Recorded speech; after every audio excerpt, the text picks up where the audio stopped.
자, 오늘은 이제 7강으로 들어갑니다. 그래서 지난 우리가 강의 때에는 홍해 사건을 통해서 우리가 무엇을 봤죠? 홍해가 세례다 하는 것을 우리가 봤죠.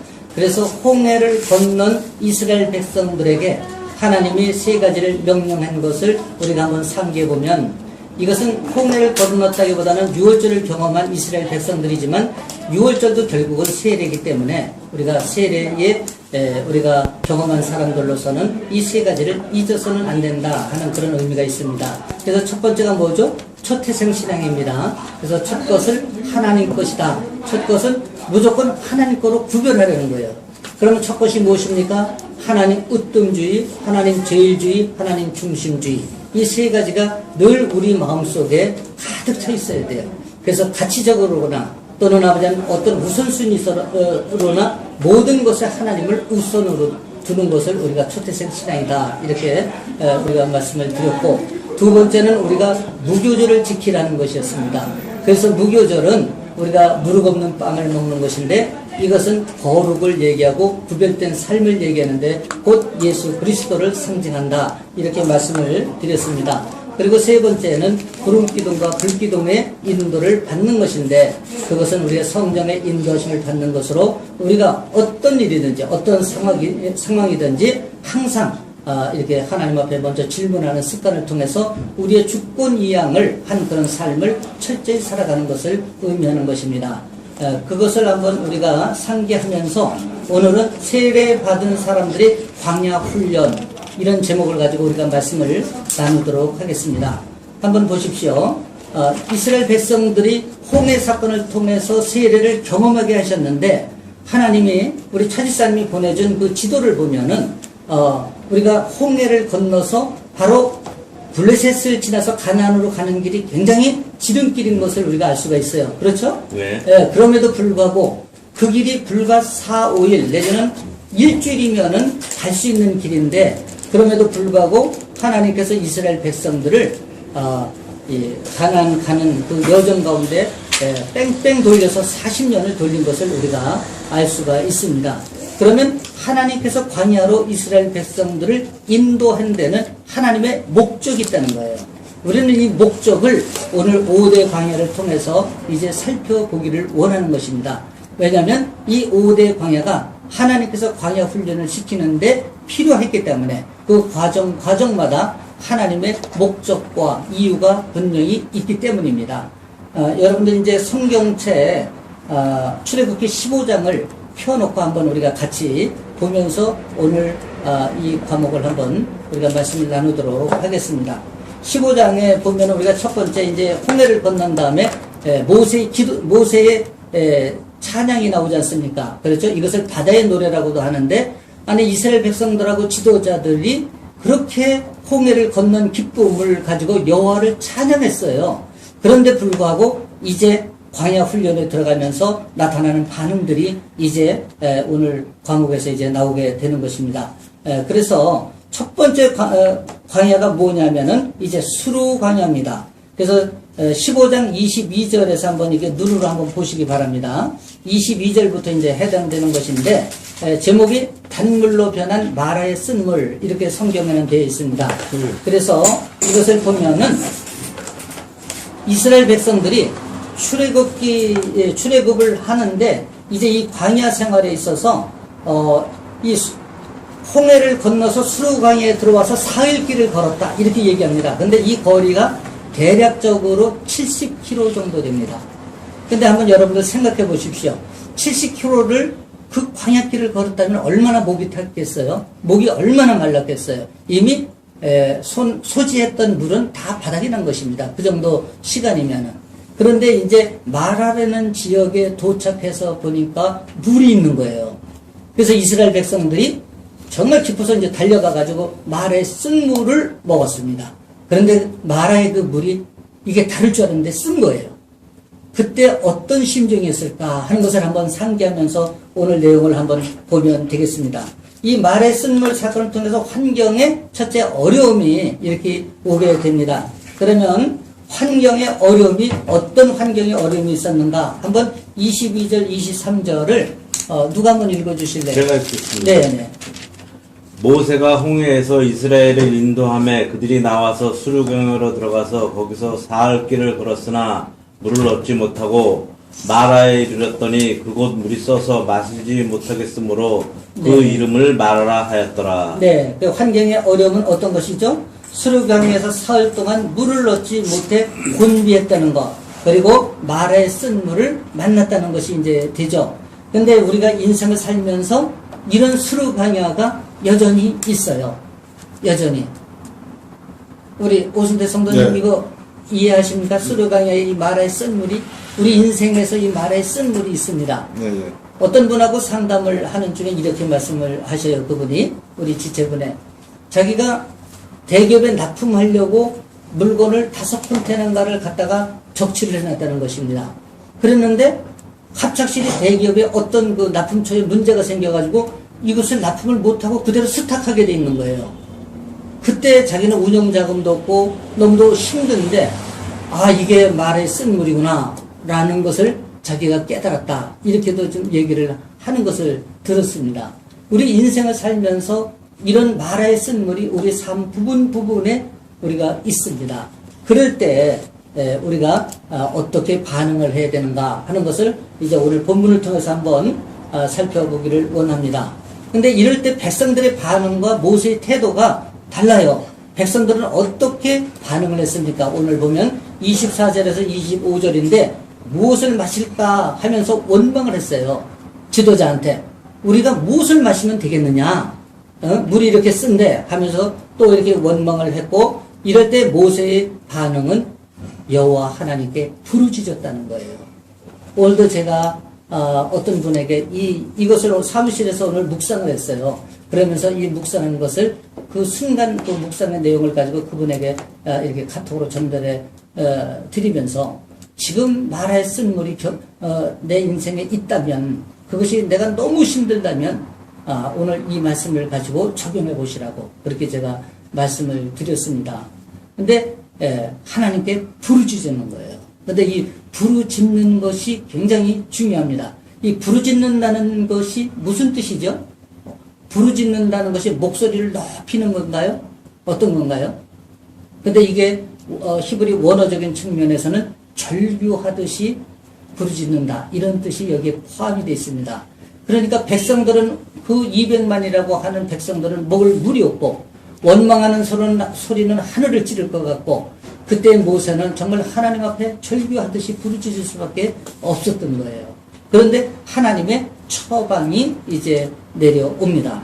근데 우리가 인생을 살면서 이런 수르강야 같은 말에 쓴 물을 만났을 때는 하나님 앞에 즉시 엎드려야 되는 거예요. 그리고 즉시 부르짖어야 돼요. 그럴 때 하나님께서 처방을 주신다는 거예요. 그 처방이 무엇입니까? 한 나무를 물에 던져 넣으라, 이렇게 모세에게 말씀을 하십니다. 하나님께서. 그래서 그 나무를 넣으니까 그 물이 탄물로 변한 것이에요. 이게 무엇을 의미합니까? 우리 찰사는 이게 무엇을 의미한다고 생각하셔요? 나무를 물에다가 놓습니다. 그랬더니 그 물이 달아요. 이건 뭐냐면 이 화학적 반응도 될 수 있고 물리적 반응도 될 수 있고, 어떤 면에서는 이거는 우리가 인간적인 것보다는 굉장히 어떤 신비주의에 가까운 거 아니겠습니까? 그럼 우리가 무엇을 적용해야 될까요? 무엇을 적용해야 되죠? 이 나무라는 것에 이게 한번 우리가 포커스를 가져보면은 이것은 바로 예수 그리스도의 십자가를 적용하라, 이런 뜻이 되는 것입니다. 다시 말씀드리면 우리에게 어떤 고난이 있고 어떤 문제가 있고 말에 쓴 물처럼 정말 우리가 목이 말라 죽을지언정 이런 문제가 나에게 닥쳤을 때 우리가 십자가를 거기에 적용하라, 이런 의미가 되는 것입니다. 세상 가서 그 마실 물을 구하는 것이 아니라 생명의 근원이시고 생수의 근원이신 예수 그리스도 앞에 나가라, 엎드려라, 항복하라, 주권을 이양하라, 이런 뜻이 되는 것입니다. 하나님의 말씀은 이것에 대해서 이렇게 하나님께서 정의를 해 주셨습니다. 26절 한번 다시 읽어주세요.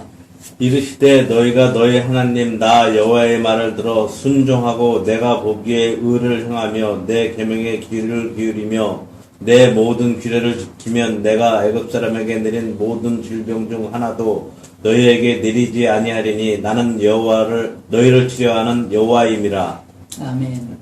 예, 무슨 말씀입니까? 다시 말씀드리면 말씀과 계명과 규례를 듣고 순종하면 애굽 사람에게 내린 질병으로부터 보호하고 너희를 치료할 것이다. 그래서 나는 여호와 라파다. 이런 얘기입니다. 치료하는 여호와 하나님을 의미하는 거예요.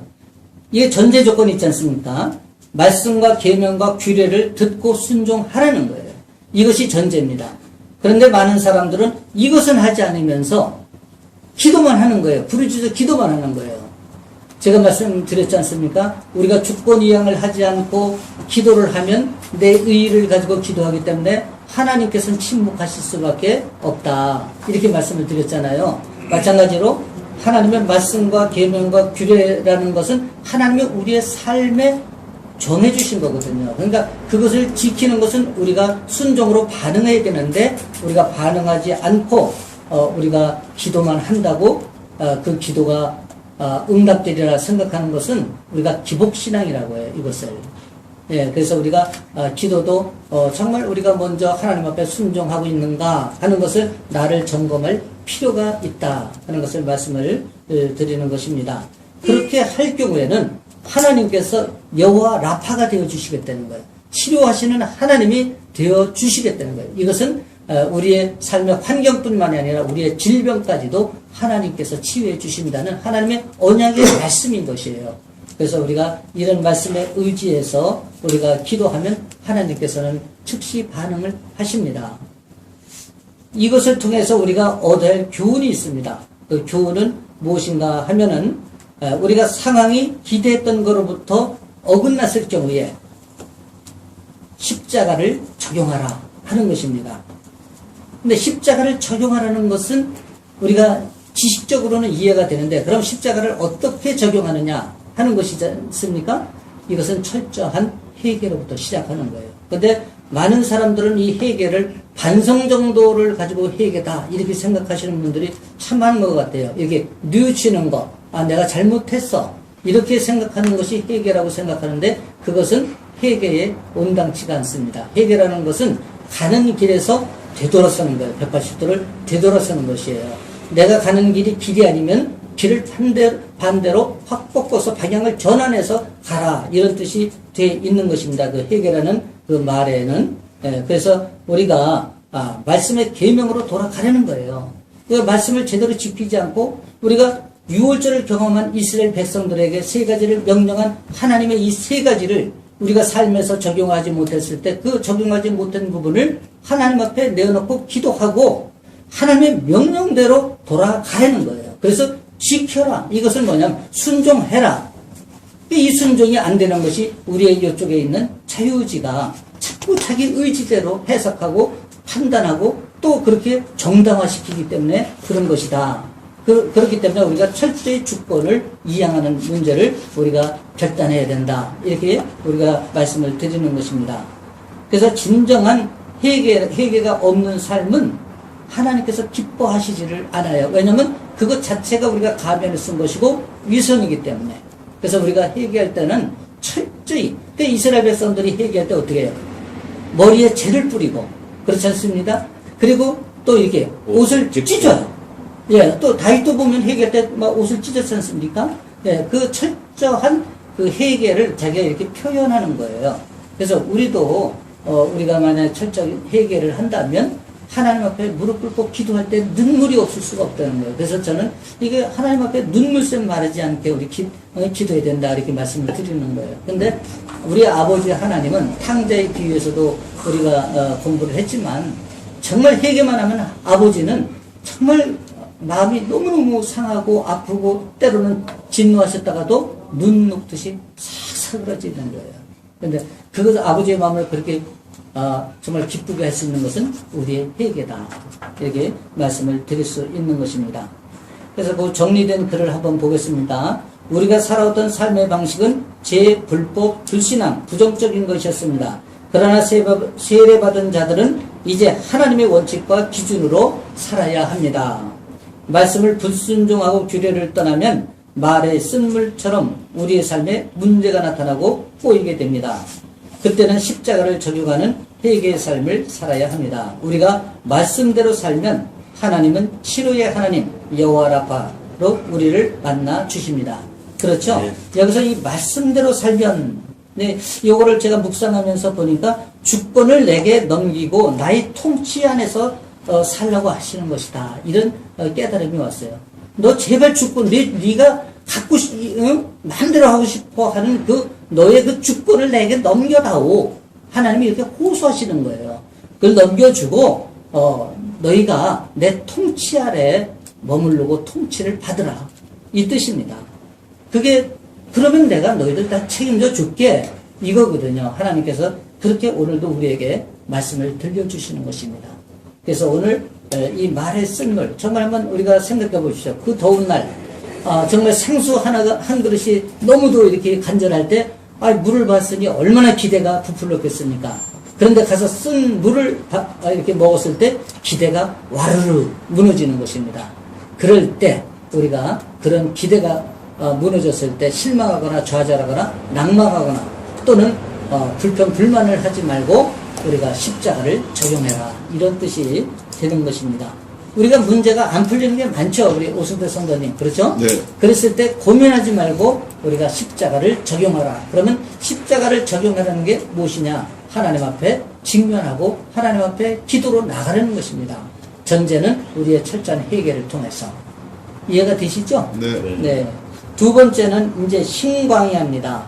이제 수르광야를 지나서 또 광야길을 가면서 또 이제 신광야를 만나게 되는 것입니다.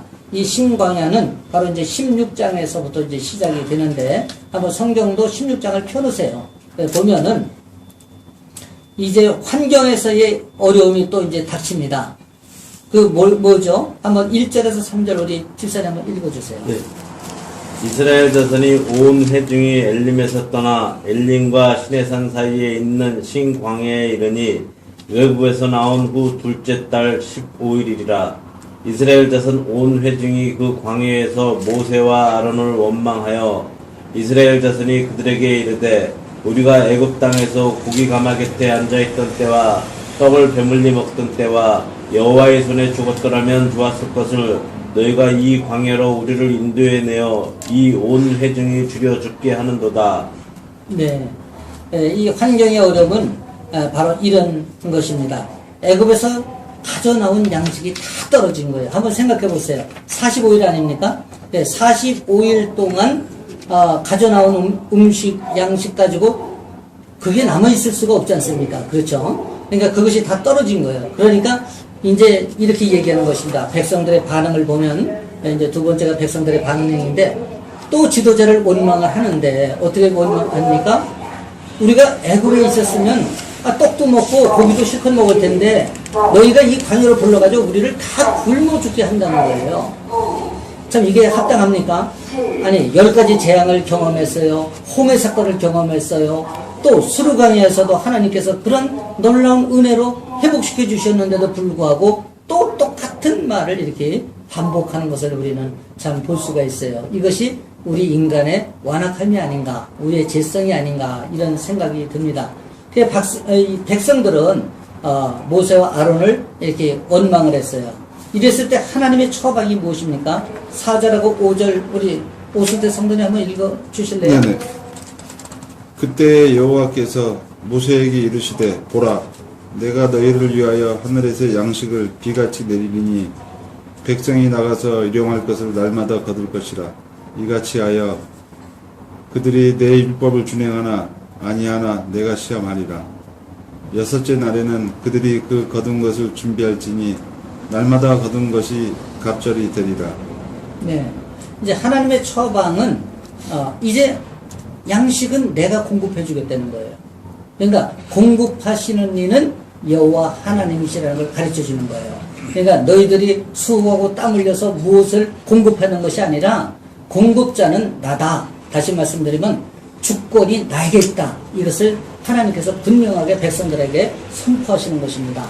그래서 어떻게 하겠다고요? 너희들을 위해서 내가 하늘에서 양식을 내리겠다는 거예요. 그래서 하늘에서 양식을 비같이 내리겠다. 그래서 그것이 무엇입니까? 만나와 메추라기. 그런데 그것을 오늘날로 말하는 토요일은 갑절로 거두라 이렇게 얘기하지 않습니까? 왜 그럴까요? 안식일에는 가서 거두지 말라는 거예요. 그런데도 불구하고 이스라엘 백성들은 또 덜어는 가서 안식일에 또 나가서 거두려고 하기도 했고 또 평일에 갑절을 갖다 놓고 욕심을 부린 사람들도 있습니다. 그런데 그때는 다 그것이 썩어서 악취가 났어요. 그건 뭐냐면 하나님께서 이스라엘 백성들 너희들이 내 명령을 준행하나 안 하나 시험하시는 거예요. 그러니까 우리가 하나님이 지금도 우리를 그렇게 시험하고 계셔요. 때로는 하나님께서 준비된 양식이 분명히 있는데도 불구하고 내가 내 말에 순종하나 안 하나를 점검하신다는 거예요. 그래서 우리 교회 A 집사님 제가 말씀드렸지 않습니까? 그렇게 정말 이제 이 신광에서 양식이 떨어진 것처럼 일용할 양식이 떨어지고 정말 어떻게 살아야 될지 막 한데 하나님 앞에 와서 새벽에 부르짖으니까 3개월 동안 이름도 모르고 관계도 없는 분들이 양식을 공급해 주는 것을 경험했다고. 그것도 3개월 정말 그렇게 공급해 주시고 그 기간이 끝나니까 아주 평안히 살 수 있는 일터를 제공해 주신 하나님. 잘 한번 이 하나님을 우리가 음미해 보세요. 하나님이 이런 공급자이시고 이렇게 하실 수 있는 분이에요. 다만 우리가 그분을 신뢰하지 못할 뿐이에요. 네. 근데 이것이 굉장히 중요한 것입니다. 그래서 하나님의 말씀은 이제 4절 한번 보십시오. 또 4절이 이게 하나님께서 말씀하시는 아주 중심적인 거예요. 한번 집사님 읽어주세요. 그때 여호와께서 모세에게 이르시되 보라 내가 너희를 위하여 하늘에서 양식을 비같이 내리니 백성이 나가서 일용할 것을 날마다 거둘 것이라. 이같이 하여 그들이 내 율법을 준행하나 아니하나 내가 시험하리라. 네. 어떻게 하겠다고요? 그들이 내 법을 준행하나 아니하나 내가 시험하리라. 하나님은 때론 우리에게 이렇게 시험을 하셔요. 제가 IMF 때 정말 힘들었을 때 초도다 받고 정말 이 물건을 중국에서 들여와야 되는데 제가 하나님의 시험에 넘어진 거 아닙니까? 그래서 기도할 때 어떻게 기도했다고 그랬어요? 제가 전적으로 하나님 앞에 이제부터 다 맡기겠습니다. 막 울면서 기도해놓고 우리 집사람이 잘하는 자기가 교제하는 어떤 집사님한테 부탁하면 돈을 빌려줄 거야. 이 말에 귀가 솔깃한 겁니다. 그래서 제가 순간적으로 아내를 의지하게 됐어요. 사람을 의지하게 됐어요. 그래서 가서 그러면 좀 부탁을 해라 했더니 보기 좋게 거절을 당하고 아주 터벅터벅 걸어오는데 그 모습이 너무 안쓰럽고 힘이 없어 보였어요. 또 그 모습만 보고도 이미 거절당했다는 걸 알기 때문에 저는 이미 상처가 되고 왜? 나는 충분히 이렇게 할 수 있는 자신이 있는데 상대가 믿어주지 않는 거야. 그럼 내 존재가 이거밖에 안 되나? 라는 정말 자기 자신에 대한 상처가 되더라고요. 그런데 그 이튿날 아침에 새벽에 기도하는데 먼저 회개 눈물이 주르르 흐르는 거예요. 내가 하나님을 의지하지 않고 사랑을 의지했다는 이것이 회개가 되면서 눈물이 막 쏟아지는 거예요. 그래서 하나님 앞에 이렇게 기도했더니 그 순간 하나님이 음성을 들려주는 거예요. 그러니까 하나님은 이렇게 테스트를 하셔요, 우리를. 근데 우리가 연약해서 넘어지기도 하는데 비록 넘어져도 저같이 오뚜기처럼 일어나는데 그리고 하나님한테 바로 엎드리는데 그 내가 넘어진 부분을 하나님 앞에 그냥 바로 회개하면 돼요. 그러면 하나님께서 우리를 긍휼히 해주시고 그분의 계획대로 우리를 인도하시는 거예요. 그래서 저는 그것을 경험했어요. 아주 철저히 경험을 했어요. 그래서 우리가 이런 말씀도 우리가 잘 한번 가슴에 새길 필요가 있다. 우리가 신광에서 얻을 교훈은 그럼 뭘까요? 이렇게 하나님께서 광야를 줄 때는 반드시 그 광야에 교훈이 있어요. 그래서 그 교훈을 우리가 키핑을 하라 이런 뜻이 있는 것입니다. 이 교훈은 뭐냐면은 광야에서 양식은 땅에서 얻지 않고 하늘에서 얻는다는 거예요. 참 이거 기가 막힌 교훈 아닙니까? 우리가 광야길을 가고 있어요. 이제 우리 오순대 성도님 지금은 광야길이 아니에요. 광야길에서는 모래 자갈 가시가 있는 데서는 이제 벗어났어요. 그렇죠? 그러나 이제 얼마 전까지는 광야길이 있었지 않습니까? 그렇죠? 그랬을 때 이런 광야길에서는 양식을 땅에서 얻는 것이 아니라는 것입니다. 하늘에서 얻는 거예요. 그 하늘이라는 것이 무엇입니까? 바로 하나님 앞에 우리가 항복하고 철저히 항복하고 무릎 꿇고 그분에게 부르짖어 기도해서 나가는 거예요. 예, 그것이 하늘에서 얻는 비결이다 이런 거예요. 무엇을 먹을까 무엇을 마실까 염려하지 말라는 거 아닙니까? 예, 공급자는 누구? 예수 그리스도. 예, 그런데 우리가 신약에 와서 공급자는 누굽니까? 바로 예수 그리스도죠. 근데 예수 그리스도로 상징할 수 있는 게 뭡니까? 이 성경입니다. 그래서 우리가 성경을 주야로 먹어야 돼. 이분을 먹을 때, 예수 그리스도를 먹을 때 그것이 나의 피가 되고 그리스도의 피가 되는 거예요. 그래서 이 땅의 삶을 넉넉히 이기고 넉넉히 감당할 수가 있는 것이다. 우리가 그렇게 이해를 하면 됩니다. 그래서 이제 신광에서 주신 교훈을 우리가 정리하는 걸 보면 바로 내가 생명의 떡이다라는 거예요.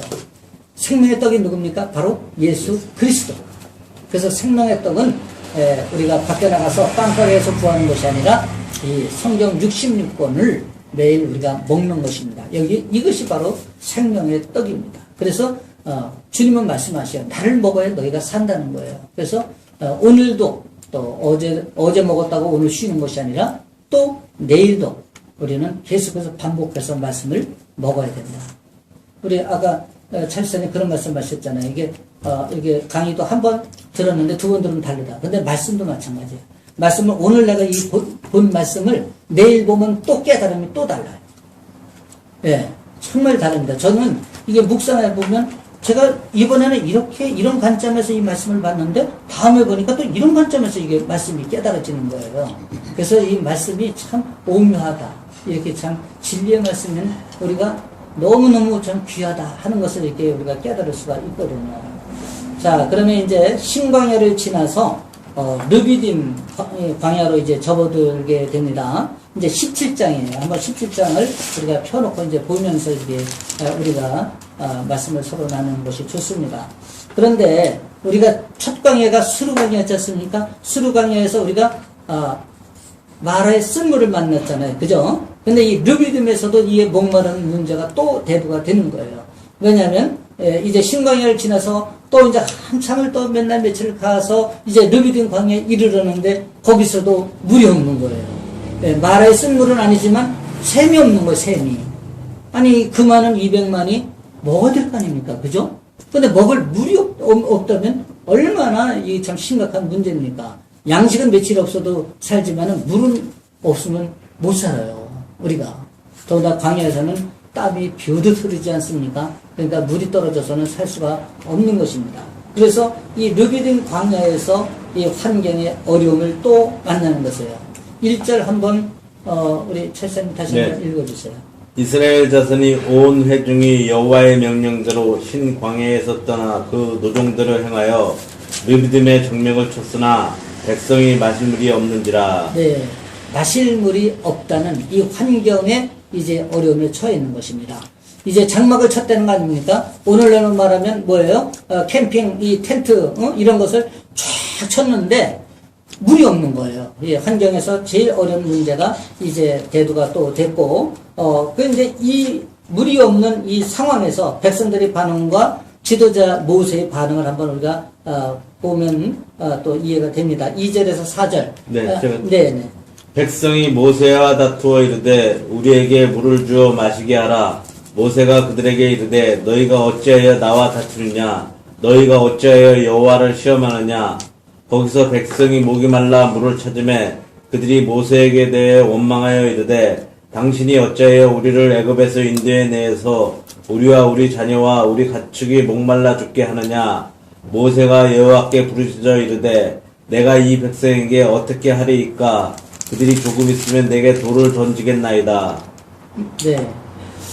이렇게 백성들이 원망이 지나쳐서 이제 지도자를 돌로 던지려고까지 하는 정도라면 그 분노가 어느 정도인지 이게 예상이 되시죠?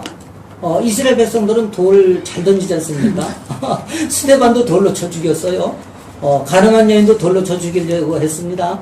이스라엘 백성들이 죄를 진 사람은 돌로 많이 이렇게 쳐 죽이는 그 율법에 의해서. 근데 이게 백성들의 그 어떤 상황을 우리가 이제 볼 수가 있는 거예요. 이 백성들이 그렇게 하나님께서 많은 신비하게 정말 하나님의 그 권능과 정말 하나님의 선물로 그 위기 때마다 이렇게 건져주는데도 불구하고 계속 이런 불평이 사라지지 않는다. 어떻게 보면 우리도 비슷해. 우리가 좀 믿음의 그래서 우리가 신앙을 뭐라 하냐면 구도자의 길이다. 이렇게 얘기해요. 그러니까 우리 신앙은 평생 구도자의 길을 걸어가는 거예요.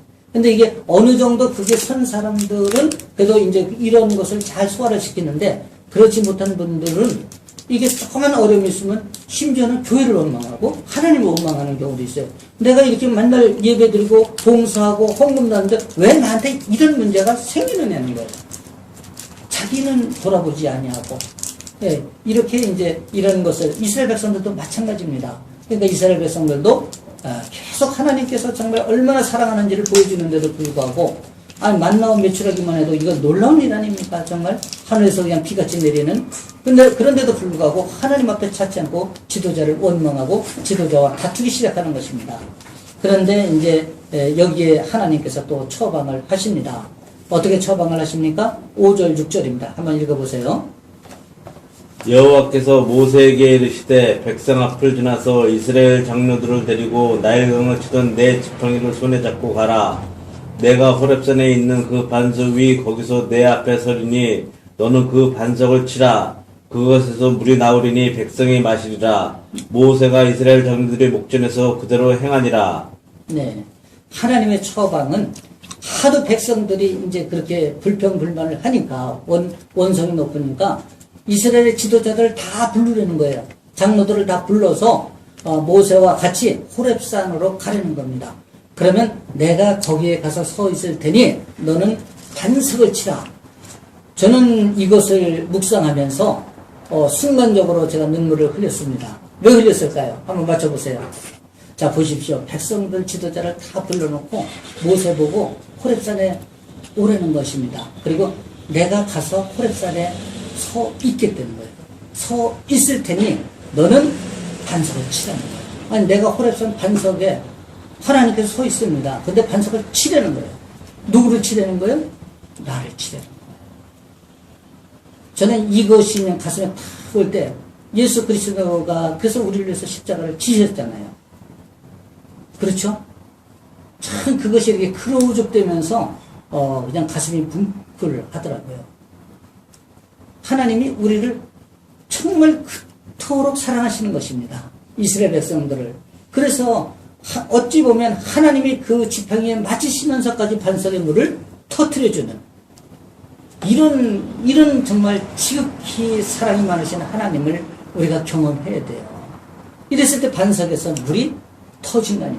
그래서 백성과 짐승이 넉넉히 먹고도 남도록. 그래서 예수님이 우리가 예수 그리스도를 품으면 어떻습니까? 우리 배에서 생수의 강이 흐르는 거예요. 그렇지 않습니까? 예, 그래서 우리가 말씀밖에 없고 예수 그리스도밖에 없다 하는 것을 우리가 깨달을 수 있는 것입니다. 우리가 여기에서 오늘 이 르비딤 강에서 교훈은 뭐가 있을까요? 얻어야 될 교훈은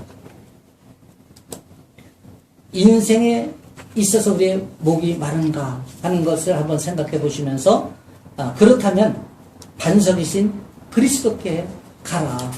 그곳에서 생수의 강을 경험하라. 이런 교훈이 있는 것입니다. 자, 르비딤에서 주는 교훈, 목마른가? 반석이신 그리스도께 기도하여 생수를 마셔라. 이겁니다. 그래서 우리에게 어떤 목마름이든지 있다면은 바로 우리가 하나님 앞에 무릎을 꿇는 겁니다. 이것이 굉장히 중요하다 하는 것을 우리가 말씀을 나누면서 이제 아멜렉으로 한번 넘어가 보겠습니다. 이건 17장 8절에서 16절까지의 말씀이에요. 아멜렉과의 전투를 통해 하나님은 무엇을 말씀하십니까? 이건데 이 아멜렉이라고 하는 이 종족은 에서의 후손들이에요. 에서의 후손들이고 이 뭐라고 보냐면 광야족이라고 그래요. 광야족. 그래서 이 사람들의 특징은 뭐냐면은 어떤 이런 대열에 가는 뒤에서 처진 사람들을 공격해서 약탈하는 거예요. 자, 그러면 우리가 이걸 통해서도 우리가 아멜렉을 우리가 세상에서 만날 수 있을까요? 만날 수 없을까요? 너무 많이 만날 수가 있어요. 네. 우리가 신앙생활 하면서도 아멜렉을 만날 수 있고, 또 사회생활을 하면서도 아멜렉을 만날 수 있고, 또 우리 가정 안에서도 아멜렉이 존재할 수가 있습니다. 때로는 내가 또 아멜렉이 될 수도 있습니다. 그래서 이것을 우리가 이게 다각적으로 한번 이렇게 생각을 해보는 것이 중요해요. 그렇죠? 그럼 이 아멜렉은 주로 이렇게 약탈을 해서 그 약탈한 것으로다가 자기의 생계를 유지하는 그런 사람들이었어요. 그래서 이제 환경의 어려운 8절 한번 보겠습니다. 8절 한번 읽어보세요. 그때 아멜렉이 와서 이스라엘과 르비딤에서 싸우니라. 네. 아멜렉이 이제 와서 르비딤에서 이제 이스라엘 백성들을 공격하는 것입니다. 그렇죠? 예, 그러니까 이 환경적으로 그렇지 않아도 르비딤에서 이제 물이 없어가지고 정말 힘들었는데, 그래서 이제 반석에서 물이 나옴으로 말미암아 이제 한 곱이 넘겼는데 바로 아멜렉의 공격을 이제 또 받게 되는 것입니다. 그때 이제 지도자의 태도가 9절 10절이 나와요. 한번 읽어보십시오. 모세가 여호수아에게 이르되 우리를 위하여 사람들을 택하여 나가서 아말렉과 싸우 내일 내가 하나님의 지팡이를 손에 잡고 산 꼭대기에 서리라. 여호수아가 모세의 말들을 행하여 아말렉과 싸우고 모세와 아론과 훌은 산 꼭대기에서 올라가서 모세가 손을 들면 이스라엘이 이기고 손을 내리면 아말렉이 이기더니. 네. 그러니까 아멜렉이 이런 공격을 받았을 때 하나님의 처방은 아주 간단합니다. 그 중에서 리더를 하나 세워서 나가서 싸우게 하는 거예요. 그리고 지도자는 기도하라는 거예요. 그렇죠? 근데 기도하는데 이게 기도를 혼자 가서 기도하라고 하는 게 아니고 이 기도의 동역자가 필요함을 여기서 교훈으로 저희들에게 주는 것입니다. 왜 기도의 동역자가 필요할까요? 자, 보십시오. 이제 모세가 산에 올라가서 기도하는데 모세의 손이 내려오면 어떻게 됐어요? 아멜렉이 이기고, 모세의 손이 올라가면 누가 이겨요? 이스라엘이 이기는 것입니다. 그러니까 이제 돌을 갖다가 모세에게 잘 놓고 모세를 앉도록 하고 아론과 훌은 각각 한쪽에 서서 모세의 팔을 붙들고 있었던 거예요. 그래서 하루 종일 그렇게 함으로 인해 가지고 이제 아주 철저하게 하나님께서 아멜렉을 징벌하는 것을 경험할 수가 있는 것입니다. 그래서 우리가 이러한 아멜렉의 이런 공격은 언제든지 이 땅에 살면서도 우리는 또 당할 수가 있어요. 또 우리가 공동체 생활에서도 뿐만 아니라 사회생활, 직장생활에서도 이런 아멜렉이 존재합니다. 다락방을 했는데 우리 MBC의 PD 하시는 우리 지체가 있어요. 그분이 이런 얘기를 합니다. 자기는 그 예능 프로그램을 이렇게 하는데 아주 재능이 좋으신 분이에요. 그런데 그 자기 부서에서 한 그 직원이 그렇게 이 공격을 하고 자리 없을 때 좀 나쁜 말을 이렇게 하는 거예요. 근데 그게 이게 다 들려오지 않습니까? 그래서 자기가 너무너무 이게 마음이 상한다는 거예요. 바로 이런 것이 아멜렉. 바로 이런 것이. 직장에서도 있을 수 있는 것입니다. 이럴 때 우리가 어떻게 반응해야 되느냐 하는 걸 가지고 우리가 또 다락방에서 나눴어요. 그러면 같이 반응을 해야 될까요? 이게 같이 반응하면 똑같은 사람이 되는 거예요. 예, 그래서 이렇게 아멜렉이 이런 공격을 했을 때는 오늘 모세처럼 우리가 하나님 앞에 기도하는 거예요. 그런데 혼자가 아니라 기도의 동역자가 필요해요. 그래서 삼겹줄은 더 강하지만 오겹줄은 삼겹줄보다 더 강합니다. 그래서 우리가 지금 여기 있는 인원이 우리가 합심해서 기도하면 놀라운 기도의 폭발적인 역사가 일어날 수 있는 것입니다. 그래서 혼자 기도하는 것보다는 기도의 동역자가 필요하다는 거예요. 그래서 셀이 필요하고 또 이렇게 우리 교회 속으로 공동체들이 다 필요한 것이 그래서 필요한 거예요. 그래서 어떤 나의 어려움이 있고 공동체의 어려움이 있을 때 합심해서 기도할 수 있다는 것. 이건 아주 놀라운 일입니다. 왜냐하면 기도는 역사하는 능력이 있거든요. 그래서 오늘 이 아멜렉과의 이 전투를 통해서 우리가 볼 수 있는 것은 이렇게 기도의 동역자와 함께 동역하라 하는 것이에요. 그래서 하나님께서는 이런 아멜렉을 이렇게 기도할 때 어떻게 하시겠냐면 아주 대대로 아멜렉과 싸우겠다. 하나님께서 대신 싸워주겠다는 거예요. 예, 그렇게 말씀을 하시는 것입니다. 우리가 할 일은 그럼 뭐예요? 말씀과 기도밖에 없다 하는 것입니다. 이해가 되십니까? 예, 우리가 할 일은 아무것도 없는 거예요. 아멜렉의 공격이 왔을 때 반응을 정말 우리가 육적인 반응을 하면 안 됩니다. 그래서 특히 이제 우리 이제 집사님도 공동체 보면 여성들과 이렇게 많이 대화를 나누지 않습니까? 근데 우리 여성분들이 남성보다는 말이 좀 많잖아요. 그죠?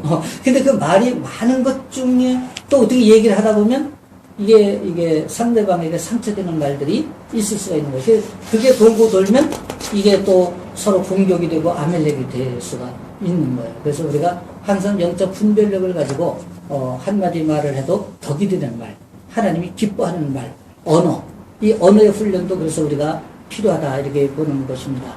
그러니까 오늘 이 아멜렉을 통해서 우리가 얻을 교훈은 뭐가 있냐면 모세 손이 올라가는 이스라엘이 이겼다는 거예요. 그 다음에 하나님의 백성이 진군하는 것을 막았던 아멜렉은 하나님이 대대로 싸워주셨다 하는 거예요. 다시 말씀드리면 이러한 문제가 있을 때 바로 즉시 기도해야 되는 것이고 우리가 기도하면 그것은 하나님께서 싸워주신다는 것.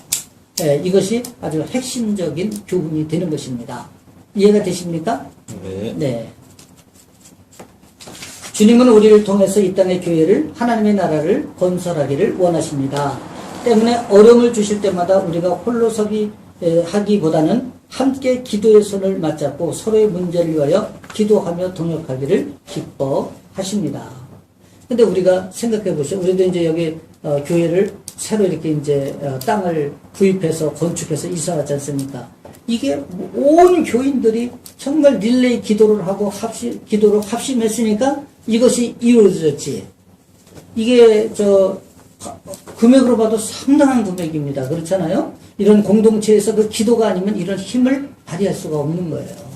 그래서 우리가 옛날에 여기 이제 땅만 있을 때는 와가지고 이제 손을 잡고 이렇게 돌면서 기도도 이렇게 우리가 했습니다. 그래서 우리가 기도는 역사는 능력이다 이렇게 생각하시고 어떤 경우든지 이렇게 우리가 십자가를 적용하고 기도해야 된다는 것 그것이 굉장히 중요합니다.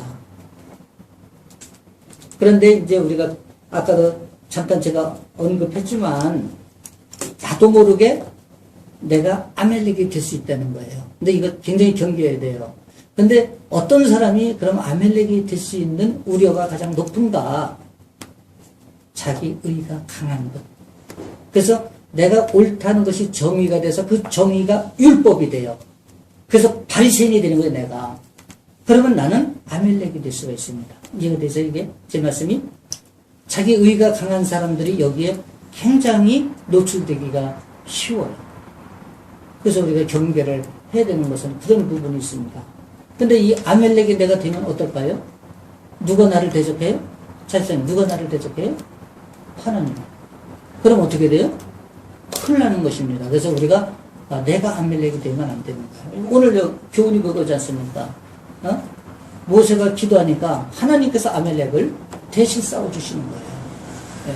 그래서 우리는 아멜렉이 되지 않도록 경계를 게을리해서는 안 된다 하는 것을 우리가 알아야 됩니다.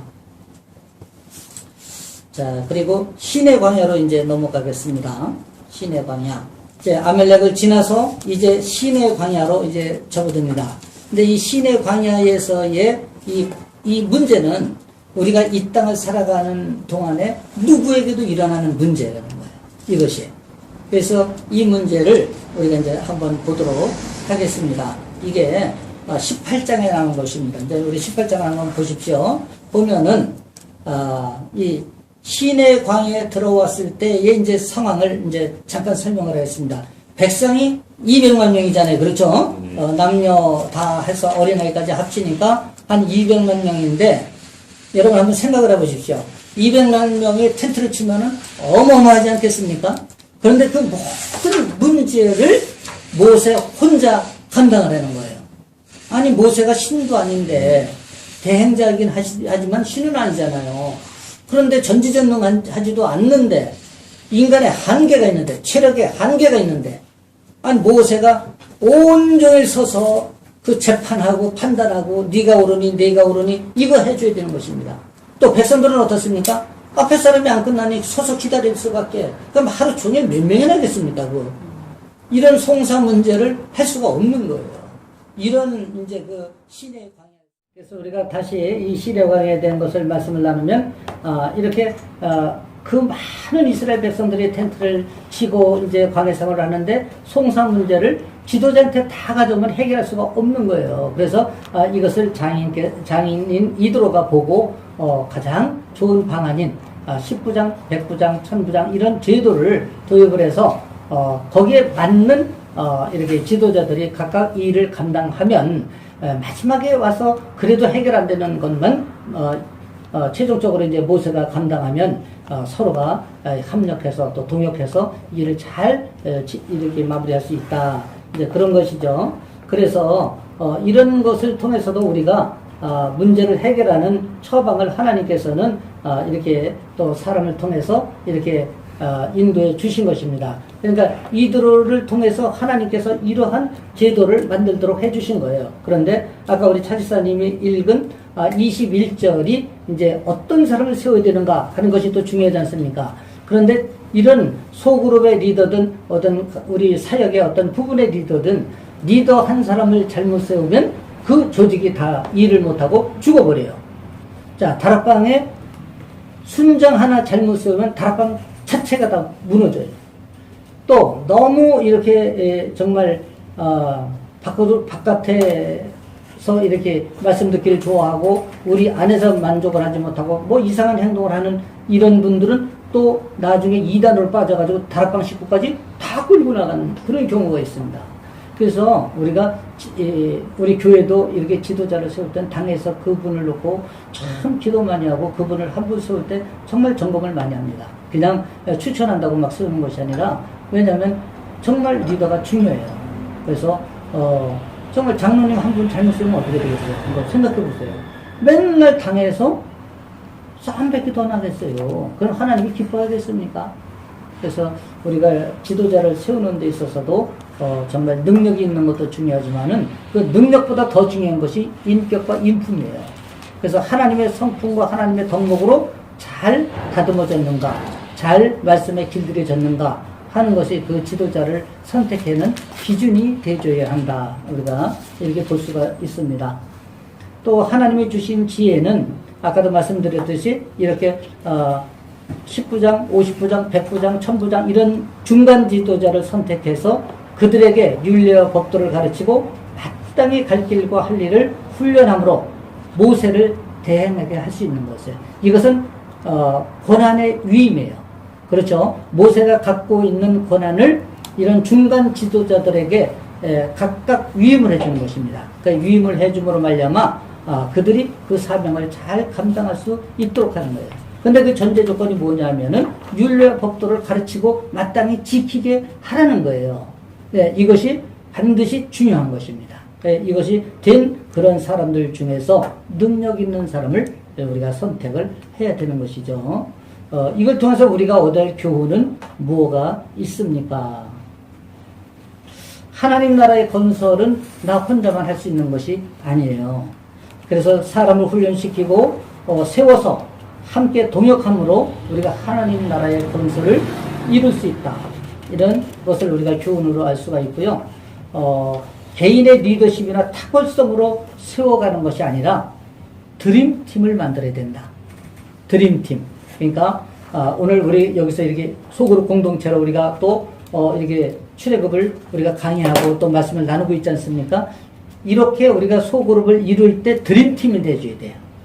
예, 그 드림팀은 정말 서로가 서로를 존중하고 서로가 서로를 인정하고 또 칭찬과 격려를 통해서 그 살아있는 공동체가 돼줘야 돼요. 그리고 숨쉬는 공동체가 돼줘야 되고 또 능력을 발휘하는 그런 공동체가 돼줘야 되는 것이에요. 그래서 우리가 만약에 저한테도 100% 완벽할 수가 없잖아요. 그렇죠? 저한테도 분명히 뭔가의 부족함이 있을 거예요. 그러면 이 부족함을 위해서 기도해 주시고 또 어떤 면에서는 잘 권면도 해 주시고 이렇게 해 주시는 거예요. 만약에 우리 담임 목사님이 어떤 부분이 좀 부족해요. 그러면 뒤에 가서 우리 담임 목사님 막 이렇게 말을 하면 될까요? 그 연약함은 나에게 기도 제목이 돼줘야 돼요. 그렇죠?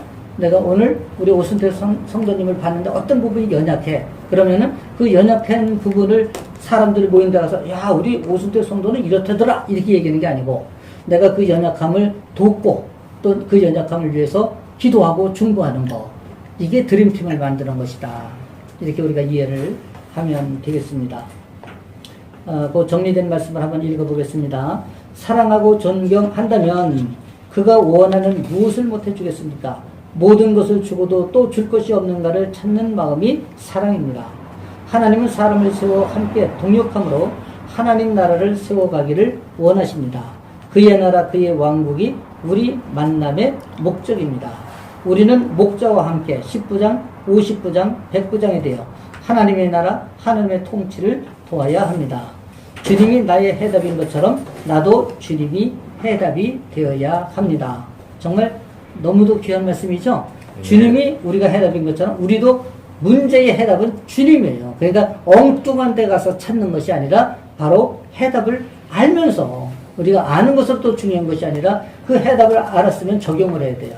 그러니까 아까 5대 광야를 통해서 그런 문제가 됐을 때마다 우리가 어떻게 적용하는가를 우리가 배웠지 않습니까? 그것을 우리가 삶에 그대로 적용을 해야 된다는 거예요. 그래서 우리는 지금도 내가 10부장을 맡을 수도 있고 100부장을 맡을 수도 있어요. 그러면 내가 10부장을 맡는 것은 작은 일이고 100부장을 맡는 일은 큰 일인가요? 근데 이것을 이렇게 계산하시는 지체가 있습니다. 근데 저는 그래서 내가 우리 교회에서도 이렇게 직분자들을 세울 때 그런 얘기를 합니다. 교회에 이제 1년에 한 번씩 우리가 각 그 직분을 맡기지 않습니까? 팀장, 뭐 국장, 부장, 뭐 이거 다 맡기잖아요. 그런데 이제 이런 경우가 있습니다. 예를 들면은 내가 국장을 했으면 부장을 안 하려고 하는 경향이 있다고 예를 들어 가정을 한다면 이것은 바른 신앙일까요, 아닐까요? 예? 우리가 아니 내가 1000부장을 하다가 100부장 사명 중 100부장 하는 거예요. 또 100부장 주다가 나 10부장을 하면 10부장 할 수 있는 것입니다. 이렇게 자유해야 돼요, 우리가. 그런데 내가 100부장을 했는데 내가 어떻게 10부장을 해? 교만이고 불순종이에요. 그래서 저는 옛날에도 그렇게 했습니다. 저는 부장에다가 팀장도 할 수 있고, 저는 또 그렇게도 했어요. 내가 하나님 맡겨주시면 그 맡겨주신 일이 미션이 되어야 되는 거예요. 그래서 그 일이 하나님께서 나를 통해서 하나님의 영광을 받으시기를 원하시는 거예요. 그래서 우리가 그런 개념에서 좀 이렇게 뛰어넘고 자유해져야 된다 하는 것을 우리가 알 수가 있습니다. 58페이지를 한번 보세요. 그러면 출애굽기에 나타난 구원, 그 이후의 삶 이렇게 되어 있고요. 첫째, 세례의 길로 인도하십니다. 그래서 우리가 홍의 길로 인도하시는 하나님을 우리가 공부했지 않습니까? 그래서 구원의 첫 단계는 뭐라고요? 신분의 변화입니다. 실제로는 의롭지 못한데도 하나님의 은혜로 의롭다고 인정해 주는 것이 바로 구원의 첫 단계. 그래서 칭의, 우리의 공로는 아무것도 없습니다. 오직 하나님께서 우리를 의롭다 하셨기 때문에 우리가 칭의다 이렇게 얘기를 하는 것입니다. 그리고 구원의 두 번째 단계는 뭘까요? 바로 주권이 변합니다. 구원의 두 번째 단계는 이제 주권을 이해한 것을 확실하게 훈련하는 거예요. 예. 그래서 이것이 이제 변화의 단계입니다. 그래서 이게 성화의 단계라고도 볼 수가 있는 거예요. 그래서 구원의 확신을 고백할 때 교회는 세례를 베풉니다. 세례의 의미가 무엇입니까? 누가 나의 주인이냐 이거예요. 나는 누구의 인도를 따를 거야. 다시 말씀드리면 누가 내 주권을 움직이느냐, 내가 누구의 통치를 받느냐 이런 얘기입니다. 그래서 이것이 진정한 세례가 무엇인가 하는 것입니다. 그리고 그러나 자기를 거절하는 세례를 약속한 이후 주님을 따르는 사람들은 새로운 존재로 바뀌기 시작한다. 주님의 인도, 말씀의 인도를 받기에 가치의 변화, 삶의 질의 변화가 나타나기 시작한다. 왜 그렇습니까? 성화의 과정을 가기 때문에 우리가 계속 말씀과 양육의 훈련을 받기 때문에 우리가 성품부터 바뀌고 우리의 덕목이 바뀌고 우리한테 예수 그리스도의 향기가 풍겨나는 거예요. 전에는 막 술 먹던 사람이 술도 안 먹어요. 담배 피우는 사람이 담배도 안 피워요. 말도 막 하던 사람이 말이 언어가 순어가 됐어요. 그러니까 우리 안에서 예수 그리스도의 향기가 나게 되는 거예요. 그래서 이런 변화가 생긴다는 거예요. 두 번째, 주님은 우리를 상실과 좌절의 땅 광야로 인도하십니다. 이 홍해를 통해서 세례를 경험한 다음에 하나님께서는 우리를 바로 가나안으로 가는 것이 아니라 광야로 이렇게 인도하신다 이런 얘기입니다. 그래서 하나님은 이제 광야를 이끄셔서 우리 안에 채워져 있던 내가 의지하는 것들을 하나씩 손보기 시작하신다고 하십니다. 그래서 내가 의지하는 것을 내려놓는 훈련이 광야예요. 내가 낸 그리스도를 채우시기 위하여 환경과 사건과 고난들을 통하여 내가 의미 삼고 내가 붙잡고 있던 전날의 나를 내려놓도록 하십니다. 예수님의 십자가를 경험한 사람은 반드시 자기 십자가를 지도록 그를 광야로 이끄십니다. 우리가 예수 그리스도의 그 공로로 구원을 받고 우리가 자녀가 됐잖아요. 그러면 우리는 이제부터 내 십자가를 지어야 된다는 거예요. 예, 우리가 예수 그리스도의 고난에 동참도 해야 되고, 우리가 잘 먹고 잘 사는 것만이 예수 믿고 이게 천국 가는 이렇게 잘못 가르치고 있어요. 근데 그것이 아니라 나의 져야 될 십자가를 기꺼이 지는 것입니다. 이것이 중요한 거예요.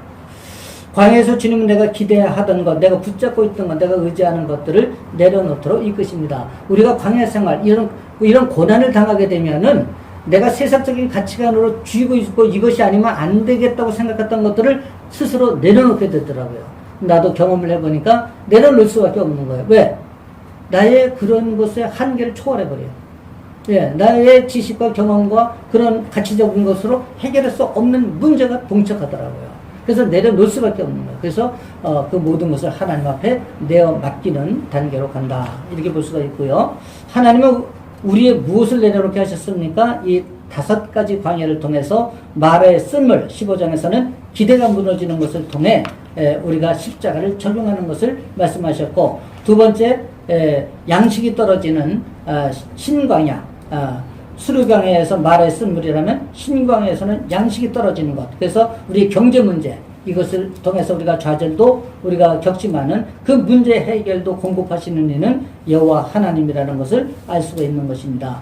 세 번째는 르비딤 광야에서 또 이 마실 물이 없었을 때 인생이 또 이런 반복돼서 이렇게 마실 물이 없는 이런 갈증을 느낄 수밖에 없다 하는 것을 우리가 깨달을 수가 있는 것이고요. 네 번째, 아멜렉의 공격으로서는 우리가 가는 길에 이렇게 방해를 받을 수가 있다. 아멜렉은 언제나 존재한다는 거예요. 우리 인생의 여정에서도. 그랬을 때 우리가 어떻게 그것을 대응하고 반응하느냐 하는 것이 중요한 것입니다. 그리고 이제 마지막 시내산에 와서는 리더십의 한계, 바로 한 사람이 전체를 다 해결할 수가 없다는 거예요. 그래서 드림팀을 구성해서 서로가 위임된 권한으로 우리가 잘 사역을 감당해 나가는 것이 중요하다는 것을 알 수가 있습니다. 광야는 나 중심에서 하나님 중심, 세상 중심에서 영적인 세계를 중심으로 살아갈 수 있도록 훈련시키는 하나님의 훈련장입니다. 고생을 하고 어려움을 당한 일이 중요하지 않고 나 중심의 이기적인 구조에서 자기를 부인하고 자기 십자가를 지는 예수님 중심의 구조로 바꾸어지는 일이 중요합니다. 광야를 패스하는 비결은 내가 중심이 아니고 내가 해답이 아니라고 고백하는 것입니다. 내가 아닌 그리스도입니다. 그러니까 이런 어떤 광야에서의 문제 해결은 내가 중심이 돼서는 결코 해결할 수 없다는 거예요. 그래서 그 답은 오직 예수 그리스도다. 그것을 고백하는 것이다. 이런 얘기입니다. 세 번째, 삶의 사건들을 통하여 그리스도를 경험케 하십니다. 내가 실망하고 좌절한 그 자리에 그리스도가 채워지는 것이 광야 훈련의 내용입니다. 다시 말씀드리면 내가 이기적이고 내가 내 고집과 내가 아직과 내 가치관으로 살았던 그 광야에서 그런 것을 다 내려놓게 하는 거예요. 그리고 오직 하나님 앞에만 내가 채워지는 것. 그것이 광야의 궁극적인 목적도 되는 것입니다.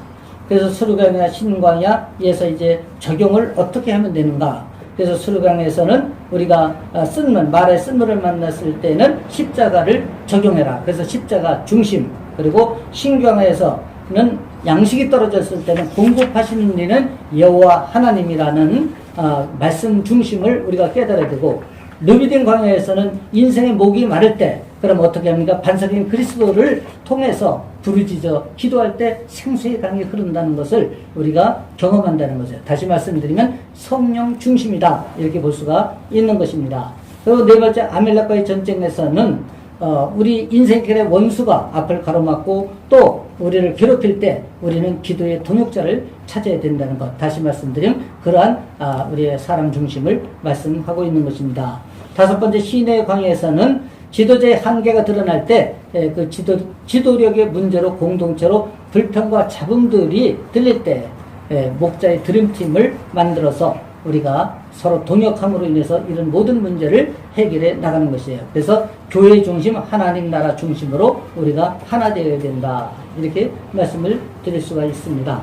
그래서 나는 죽고 그리스도가 사는 삶을 훈련하는 것이 광야 생활입니다. 내가 있어야 할 자리에 그리스도가 채워지기 시작합니다.